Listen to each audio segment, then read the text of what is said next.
bאים לפה, נו, דרך. באים לפה. איך אין פטרות? תכף ייפול עליהם. פה, בינתיים. זה עומד ליפול פה. Houthi के हमलों ने पूरे इजराइल को हिलाकर रख दिया है। באים לפה, נו, דרך. इजराइल के पास कोई ऐसा एयर डिफेंस सिस्टम नहीं बचा जिसे उसने हूती की मिसाइलों को रोकने के लिए इस्तेमाल ना किया हो। लेकिन इसके बावजूद हूती की मिसाइलें इजरायली एयर डिफेंस सिस्टम को चीरते हुए सीधे तेल अवीव में गिर रही हैं और अब तो नौबत ये आ गई कि आईडीएफ को अमेरिका के थर्ड एयर डिफेंस सिस्टम को हूती के खिलाफ तैनात करना पड़ रहा है।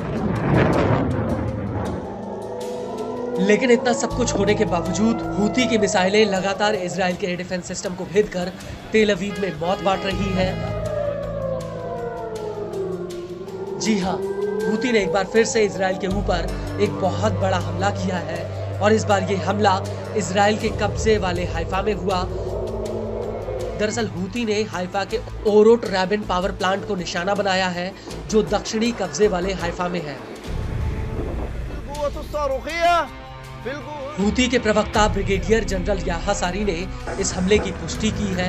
उनका कहना है कि हूती के लड़ाकों ने एक फिलिस्तीन 2 हाइपरसोनिक बैलिस्टिक मिसाइल से हमला किया जो अपने टारगेट पर सटीक लगी।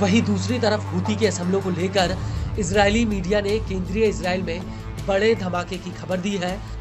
हालांकि बाद में इजरायली सेना ने दावा किया कि उसने इस मिसाइल को इंटरसेप्ट कर लिया था।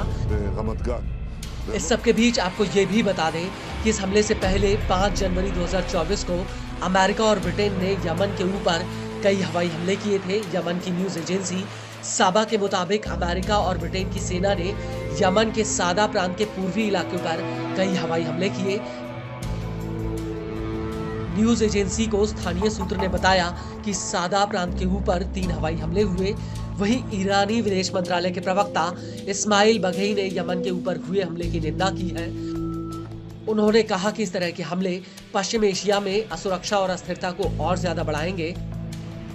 इस सब के बीच आपको ये भी बता दें कि इस हमले से पहले अमेरिका और ब्रिटेन ने सादा प्रांत में सितंबर 21वें पार्क पर हमला किया था जो सादा के उत्तर पश्चिमी इलाके में है।